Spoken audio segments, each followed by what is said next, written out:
sean bienvenidos a la Cátedra de Diagnóstico Bucal del Dr. Ayala. El día de hoy hablaremos sobre lo que son los exámenes de laboratorio en caso de sospechar sobre enfermedades como lo que son el VIH, la sífilis, la hepatitis y la tuberculosis. Comencemos.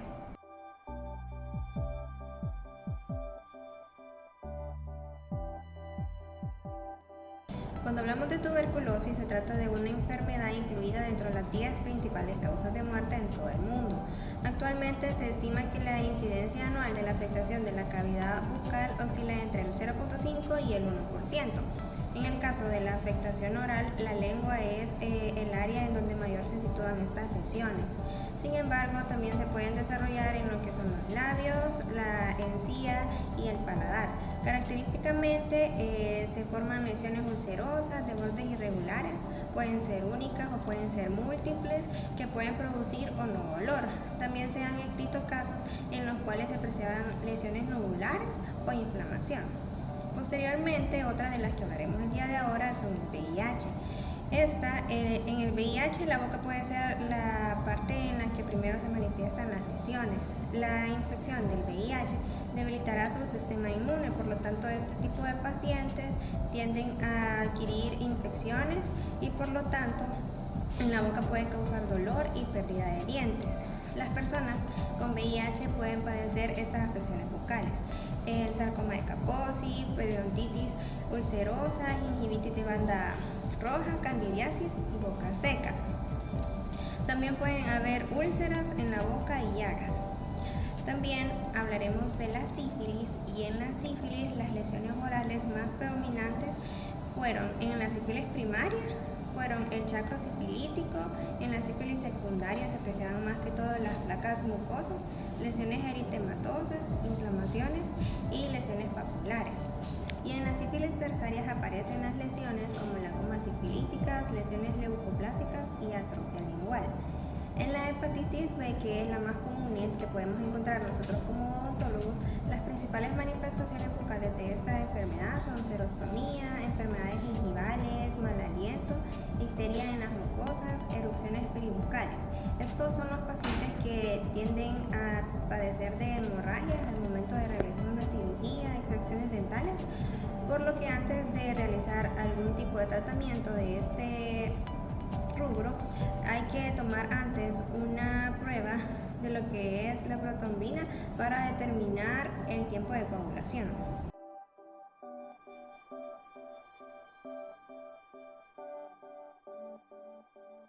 Hablando de sífilis, las pruebas serológicas para detectar sífilis se dividen principalmente en dos: las treponémicas y las no treponémicas. Dentro de las pruebas no treponémicas tenemos a la VDRL, Venereal Disease Research Laboratory, y la RPR, que es Rapid Plasma Reagin. Ambas son muy fáciles y rápidas de realizar. Usualmente se solicitan como parte de un tamizaje para controlar la respuesta. Sin embargo, poseen sus limitaciones, como una baja sensibilidad a algunas fases de la enfermedad. Las pruebas treponémicas, como el FTA-ABS, se llaman así porque utilizan como antígeno al Treponema pallidum, que es el agente infeccioso causante de dicha enfermedad, que va a servir para encontrar los anticuerpos antitreponémicos presentes en la sangre de las personas infectadas. Las pruebas treponémicas se realizan luego de haber realizado las pruebas no treponémicas, las cuales se desean verificar por haber sido reactivas o positivas, o cuando se desea confirmar el diagnóstico de sífilis en alguna persona que posee el cuadro clínico, en las cuales las pruebas no treponémicas salieron negativas, como sucede en la sífilis tardía. Cabe resaltar que en aproximadamente el 85% de los pacientes con un tratamiento exitoso para la enfermedad, las pruebas treponémicas se mantendrán positivas por varios años después. Para el diagnóstico de neurosífilis se realizará la prueba de VDRL en líquido cefalorraquídeo extraído por punción lumbar. En caso de que el resultado sea reactivo o positivo, al ser esta una ETS, es decir, una enfermedad de transmisión sexual, el paciente se debe poner en control médico inmediato para que le brinde las mejores opciones de tratamiento y evitar el contacto sexual hasta que los nuevos análisis de sangre indiquen que la infección se ha curado. Continuando con las pruebas, hablaremos de VIH. El avance tecnológico ha permitido contar con una diversidad de pruebas cada vez más sensibles y específicas para el diagnóstico del virus de inmunodeficiencia humana y cuya interpretación en la práctica médica y odontológica es indispensable para el manejo terapéutico de este tipo de pacientes. Hablaremos bien de las pruebas más utilizadas que se realizan para detectar este tipo de virus. Están divididas en pruebas de tamizaje y pruebas confirmatorias. Las pruebas de tamizaje, caracterizadas por tener buena sensibilidad, entre ellas tenemos pruebas rápidas, ELISA, antigenia, P24 y quimioluminiscencia.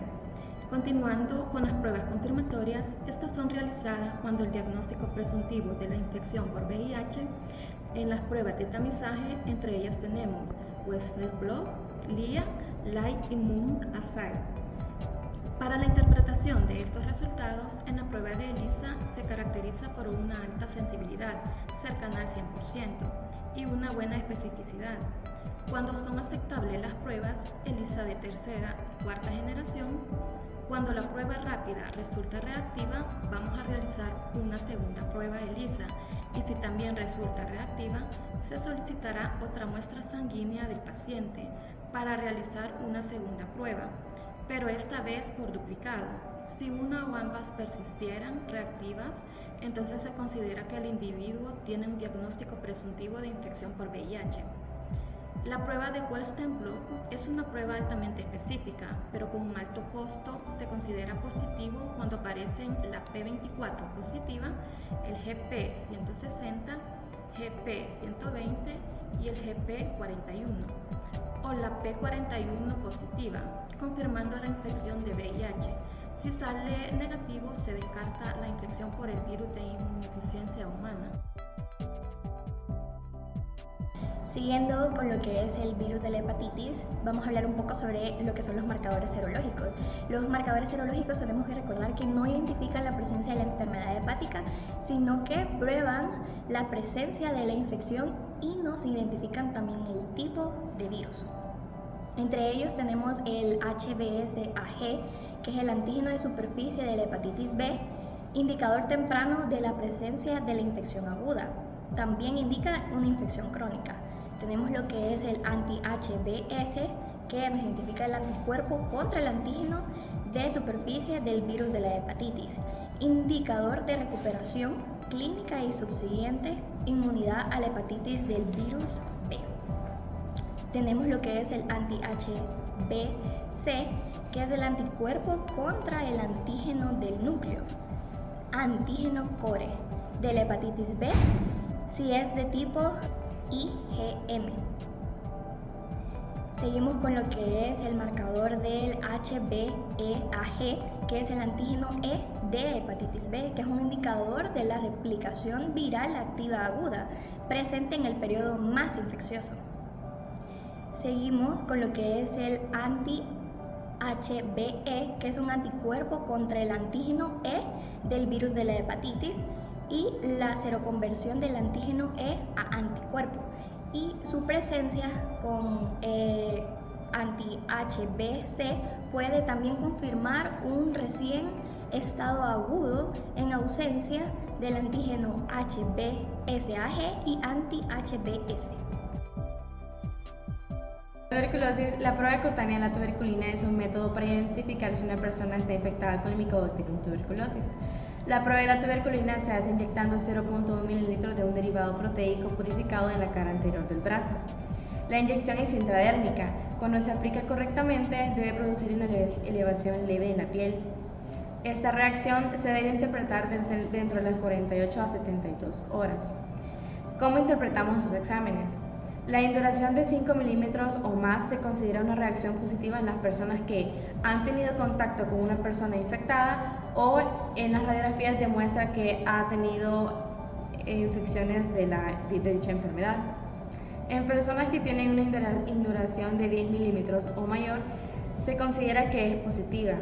Pueden ser personas que trabajan en laboratorios de microbacteriología, tienen bajo peso corporal o en pacientes menores de 5 años. En pacientes que tienen induración de 15 milímetros o mayor, se considera una reacción positiva ya que pueden tener factores de riesgo de tuberculosis conocidos. En las pruebas de sangre, estas pruebas se realizan para detectar tuberculosis o también llamadas pruebas de liberación de interferón gamma. Estas pruebas en sangre se deben realizar en personas que han tenido contacto con alguien cercano que está infectada con la enfermedad o han vivido en un país con muchas personas que padezcan de la enfermedad. Las pruebas para diagnosticar la tuberculosis incluyen radiografías de tórax y pruebas de una muestra de esputo. Un cultivo de esputo es una prueba para detectar microbios que pueden causar una infección. Una muestra de esputo se añade una sustancia que estimula la multiplicación de las bacterias. Si no hay multiplicación de las bacterias, quiere decir que la prueba es negativa. Y si hay multiplicación de las bacterias, significa que hay positivo en la enfermedad. Y no se te olvide compartir, Darle like y suscribirte a mi canal.